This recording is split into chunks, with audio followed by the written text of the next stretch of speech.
Bismillahirrahmanirrahim. Assalamualaikum warahmatullahi wabarakatuh. Alhamdulillah, alhamdulillahirabbil alamin. Wassalatu wassalamu ala asyrafil anbiya'i wal mursalin sayyidina Muhammadin wa ala alihi washabbihi wasallam. Allahumma shalli wa sallim wa barik ala sayyidina Muhammadin miftahi rahmatillah, 'adada ma fi 'ilmillah, salatan wa salaman bi'aimaini bidawami mulkillah wa ala alihi washabbihi wa man wala la hawla wa la quwwata illa billah. Rabbi shrah li sadri wa yassir li amri wahlul 'uqdatam min lisani yafqahu qawli. Para kaum muslimin wal muslimat yang insyaallah selalu dalam lindungan Allah Subhanahu wa taala dimanapun berada. Pertama-tama marilah kita panjatkan puja dan puji syukur kita kepada Allah Subhanahu wa taala yang mana atas kenikmatan yang telah diberikan oleh Allah Subhanahu wa taala, kenikmatan yang tak terhingga jumlahnya, yang bahkan kita tidak bisa menghitung satu persatu. Maka dari itu marilah kita senantiasa mengucap hamdalah, alhamdulillah. Salawat serta salam semoga kita tercurahkan kepada uswatun hasanah kita, suri tauladan kita, Nabi akhir zaman, sang khatamul anbiya, beliaulah Sayyidina Muhammad sallallahu alaihi wasallam. Semoga kita termasuk umatnya yang telah akan mendapatkan syafaatnya ila yaumil hada ila yaumil qiyamah. Amin ya rabbal alamin. Para ikhwani yang dirahmati Allah Subhanahu wa taala, pada kesempatan kali ini saya akan sedikit menyampaikan uraian yang berjudul analisis Pancasila dalam perspektif Islam. Pancasila adalah ideologi dasar bangsa Indonesia. Nama Pancasila terdiri dari dua kata bahasa Sanskerta, yaitu Panca yang berarti lima dan Sila yang berarti prinsip atau pedoman. Pancasila menjadi rumusan dan pedoman kehidupan bangsa dan negara bagi seluruh rakyat Indonesia. Namun kali ini, di akhir-akhir ini banyak sekali fenomena yang mengatakan bahwa Pancasila tidak sesuai dengan ajaran Islam, tidak sesuai dengan syariat Islam. Padahal hal tersebut terbukti salah besar dan Pancasila sangatlah sejalan dengan syariat Islam. Dahulu pun juga ada pertanyaan tersebut yang ditanyakan kepada PKK yang berjumlah 9 orang, yang salah satunya adalah Kiai Haji Wahid Hasyim, yang tak lain beliau adalah putra dari Hadratus Syekh Mbah Kiai Haji Hasyim Asy'ari. Beliau Kiai Wahid ditanya soal apakah Pancasila sudah sesuai dengan syariat Islam. Maka beliau pulang ke Tebuireng dan bertanya kepada Kiai Hasyim, yang intinya beliau menanyakan tentang Pancasila apakah sudah sesuai dengan syariat Islam. Maka Mbah Kiai Haji Hasyim Asy'ari meminta waktu untuk melakukan istiqoroh. Dalam istiqorohnya beliau dalam 3 hari menghatamkan Al-Quran.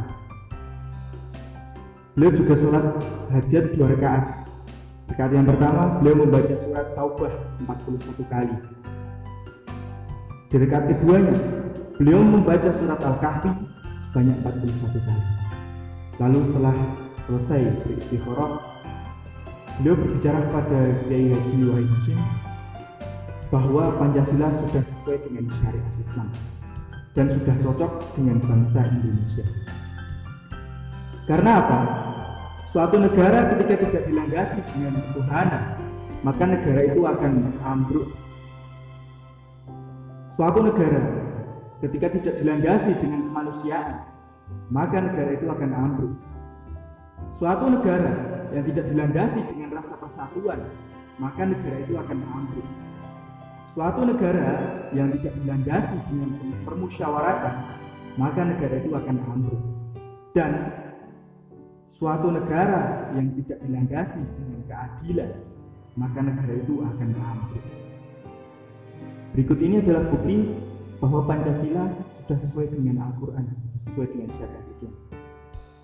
Yang pertama yaitu sila ketuhanan yang Maha Esa. Dalam sila pertama ini menunjukkan bahwa ketauhidan dalam ketuhanan yang Maha Esa. Hal ini tercantum dalam Quran surat Al-Ikhlas ayat 1. Bismillahirrahmanirrahim. Qul huwallahu ahad. Berarti katakanlah dialah Allah yang Maha Esa. dalam ayat ini menunjukkan bahwa Indonesia adalah negara dengan masyarakat yang berlandaskan agama dan menunjukkan bahwa negara Indonesia adalah negara yang beragama. Sila yang kedua yaitu kemanusiaan yang adil dan beradab. Kemanusiaan yang adil dan beradab merupakan prinsip dasar Islam dalam bermuamalah. Hal ini tercantum dalam Quran surat An-Nisa ayat 135. Bismillahirrahmanirrahim. Fala tattabi'ul hawa an ta'dilu. Yang artinya, maka janganlah kamu mengikuti hawa nafsu, hendaklah kamu menjadi manusia yang adil. Dalam ayat ini memerintahkan kita untuk berlaku adil dan beradab, dan melarang kita untuk menuruti hawa nafsu bisa merusak prinsip keadilan. Inti dari prinsip keadilan adalah persamaan derajat antara sesama manusia, dan hal tersebut merupakan prinsip dasar bermuamalah dalam Islam. Prinsip ini sesuai dengan prinsip Bhinneka Tunggal Ika, yaitu prinsip tentang bagaimana kita menghargai sesama dan menjunjung tinggi nilai kemanusiaan. Sila yang ketiga yaitu Persatuan Indonesia. Persatuan Indonesia merupakan prinsip ukhuwah Islamiyah yang ayatnya sudah tidak asing lagi di kita, yaitu A'udzubillahi minasyaitonir rajim. Bismillahirrahmanirrahim. Wa ja'alna lakum syu'uban wa qabaila lita'arafu. Yang berarti, dan kami menjadikan kamu berbangsa-bangsa dan bersuku-suku supaya kamu saling mengenal. Ya, dalam ayat ini jelas bahwa Allah Subhanahu wa taala menjadikan kita berbangsa-bangsa dan bersuku-suku. Dan hal ini sesuai dengan kontur masyarakat Indonesia dari berbagai suku yang mengharuskan kita untuk bersatu padu dalam berbagai perbedaan yang ada untuk mewujudkan keharmonisan ukhuwah dalam satu bangsa Indonesia dan mewujudkan prinsip Bhinneka Tunggal Ika. Sila yang keempat yaitu kerakyatan yang dipimpin dengan hikmat kebijaksanaan dalam bermusyawaratan dan zakat. Asas musyawarah ini terkandung dalam Quran surat Asy-Syura ayat 38. Bismillahirrahmanirrahim. Wa amruhum syura bainahum, yang artinya sedangkan urusan mereka diputuskan dengan musyawarah antara mereka. Dalam ayat ini menunjukkan bahwa musyawarah atas dasar persatuan bangsa menjadi pedoman bagi kehidupan bermasyarakat dan selaras dengan ajaran syariat Islam dalam kehidupan bermasyarakat, berbangsa dan bernegara.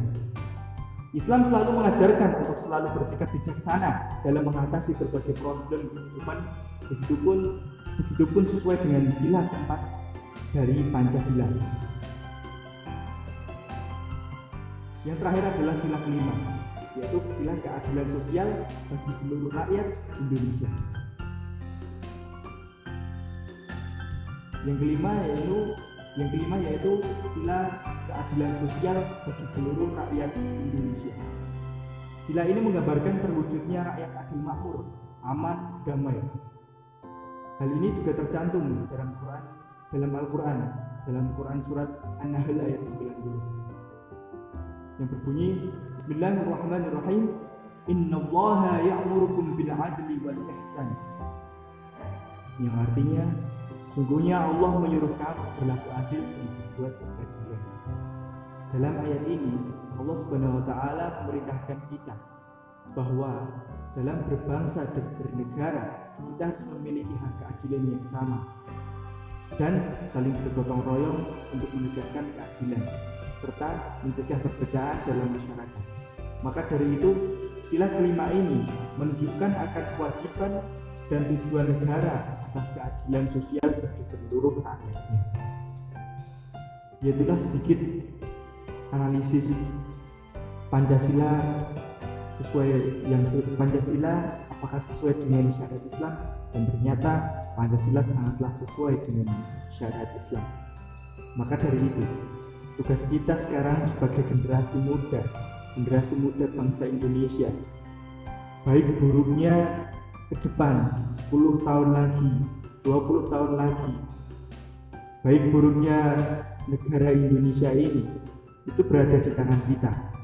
Maka dari itu marilah kita menjadi generasi yang bisa merawat peninggalan para pejuang Indonesia, peninggalan para ulama bangsa ini, yang tak bisa dipungkiri bahwa berdirinya negara ini tidak bisa luput dari peran para ulama-ulama, para wali-wali Allah pada zaman dahulu.